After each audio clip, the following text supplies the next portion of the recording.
So welcome everybody to this latest video on 162 Maths, and in this video we'll be continuing with the theme of going through some big mark questions taken from some past higher GCSE Maths papers. Now as always there'll be a copy of the questions that we go through in this video for you to download and have an attempt at before watching these videos we go through the answers. So let's just have a quick look at the question breakdown of the 6 questions I'm going to go through in this video. And as you can see, unlike the other videos, there's a few repeated topics. So there's a couple of questions on volume and a couple of questions on compound units, but hopefully there'll be some big difference between how the questions are written. So let's get started on these questions. So looking at question 1, we've got an identity and we want to work out the 2 possible values of B. So let's first of all, with these types of questions, what you want to do is probably look at expanding and simplifying before we compare the coefficients. So expanding this out, what we end up with is we're going to end up with x squared, and then we'll end up with plus 4ax, and then it'll be 3a squared, and that's going to be identical to x squared plus bx plus 75. So looking at this particular part here, if we compare the coefficients, so here comparing the coefficients of x, that on the left hand side we've got 4a, and on the right hand side we've got b. If we then compare the coefficient of the constant, then we've got 3a squared on the left hand side and we've got 75 on the right hand side. And again, we need to make sure that we're including any signs, but as everything is positive in this particular question, it's going to be fine. So looking at the coefficient of the constant, I can then work out what a is. So a is going to be 75 divided by 3, which is 25. So a can equal plus or minus 5. Now if a is equal to positive 5, then 4a equals b, or 4a is going to equal 20, so b equals 20. And if a equals minus 5, then 4a is going to equal minus 20, so b equals minus 20. So here are the 2 values I could have for b, so it's going to be positive 20 and negative 20, and you can write those numbers in any order you wish. Moving on to question 2, so here we've got functions. It says f of x is cx plus d. When x is 4, the function is going to equal 7, and when x is 10, the function equals 22. So here we've got cx plus d as our main function. So if I then substitute when x equals 4, f of x equals 7. So what we've got then is we've got 4c plus d equals 7. Then when x equals 10, f of x equals 22. So what I've got is I've then got 10c plus d equals 22.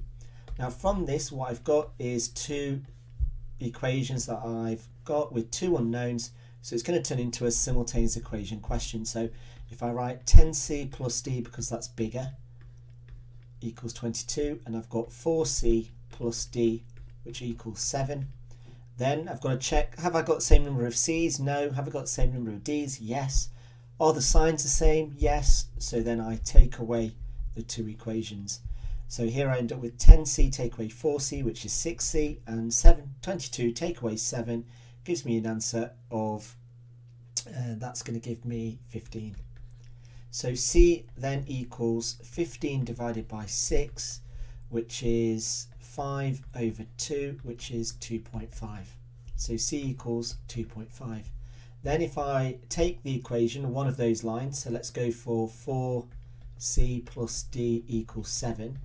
Well, 4c is going to be 10, because 4 times 2.5 is 10, plus d equals 7. So d is going to equal 7 take away 10, which is minus 3.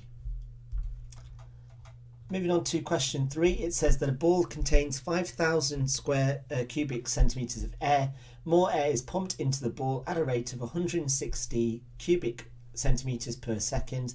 The ball is full when the air when the sphere becomes a sphere with a radius of 15, And we've got the formula for the volume of a sphere, and it says, does it take less than 1 minute to fill the ball? So let's have a look at this. So the first thing you want to do is to work out the volume of the inflated ball. So the volume when inflated.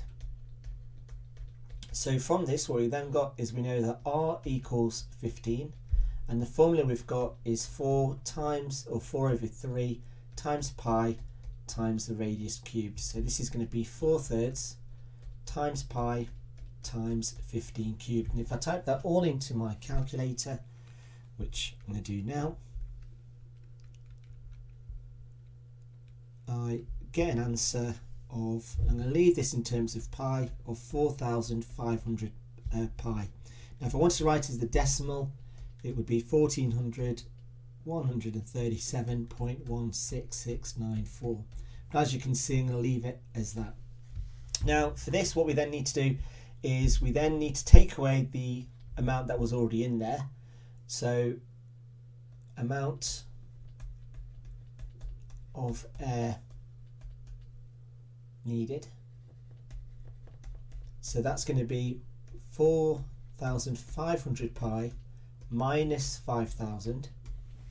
And if I type that all into my calculator, 4,500 pi minus 5,000, I get an answer of 9137.16691 centimetre cubed. So this is how much air I'm needing. Now I then need to work out, well, how many 160s go into that answer. So I've got 9137.16691, which hopefully you've still got on your calculator. We're going to divide that by 160 and see how many seconds it's going to take. So if I divide that by 160, I get an answer of 57.1072938, which, to be honest, is not really essential. So basically it's going to take 57 seconds. So is that less than a minute? So the answer to the question is yes. And then my reason for this is as 57.107 ... is less than 60, because there are 60 seconds in a minute. Now moving on to question 4, it says the heel of a shoe exerts a pressure of 198 pounds per square inch. Convert this pressure into kilograms per square centimetre, and we've been given the conversion units of pounds to kilograms and square inches to square centimetres. So first of all, what I want to do is I want to write this out as a fraction. So I've got 198 pounds, and just try and make sure that the L for pounds is away from 198. What you don't want to do is think it's 1981. And we're going to divide that by 1 square inch.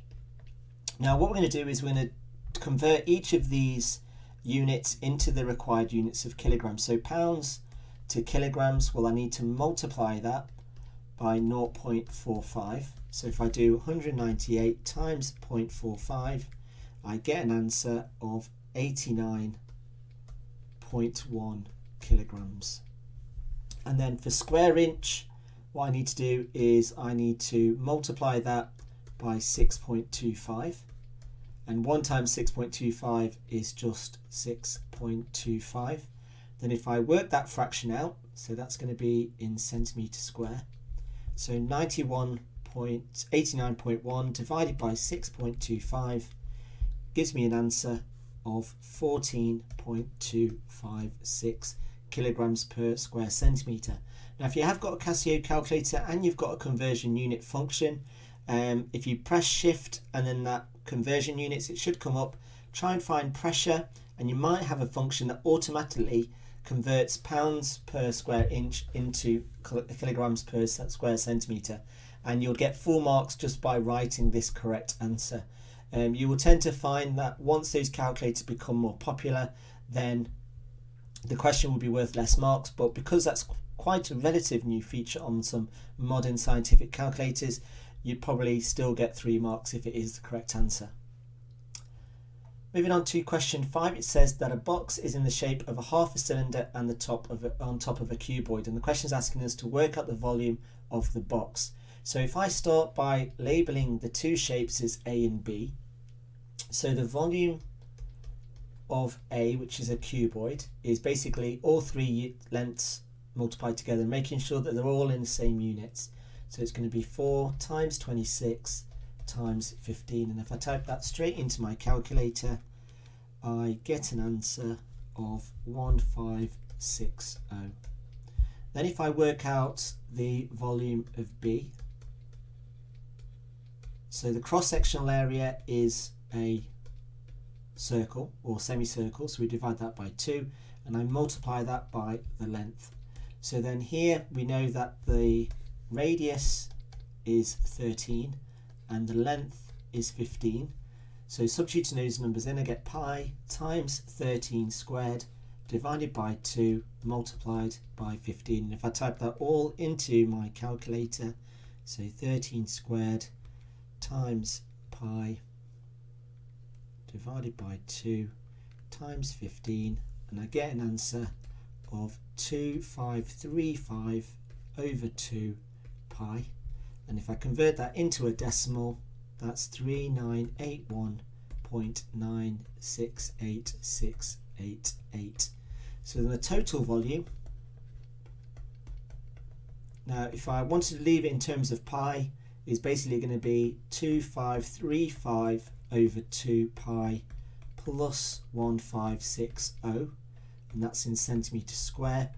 Or I could convert it into a decimal, so it's going to be 1560 plus 3981.968688, which should be still on your calculator, and that gives me a decimal answer of 5541.968688, or I could probably round this up to 5542 centimetre cubed, and that's to no decimal places. So any of those answers would be absolutely fine. I don't know why I've just crossed that out because I was hoping there's a highlighter, but either writing your answer like this in terms of pi, like that as a decimal, or a rounded answer, but if you are going to round it, make sure you're stating what you've rounded it to. Then moving on to our last question, it says that a bias spinner can land on either A, B or C. The table shows the probability in terms of K of A, B and C, and the question is asking us to work out the probability of B. Now with this, when you've got a table and the events are exclusive, so you can only have A, B and C, then the total probability of those added together must equal 1. So here if I add up the probability, so I've got 0.5k plus 7k minus 0.15 plus 2.5k, that should all add up to 1. So then simplifying all of this, I get 10k minus 0.15 equals 1. So 10k equals 1.15. So k equals that divided by 10, which is 1.15. Then once I know what k is, I can then work out what b is. So the probability of b is going to be 7 times 0.115 minus 0.15. So I type that all into my calculator, so 7 times 0.115 minus 0.15, I get an answer of 0.655, and there is my final answer.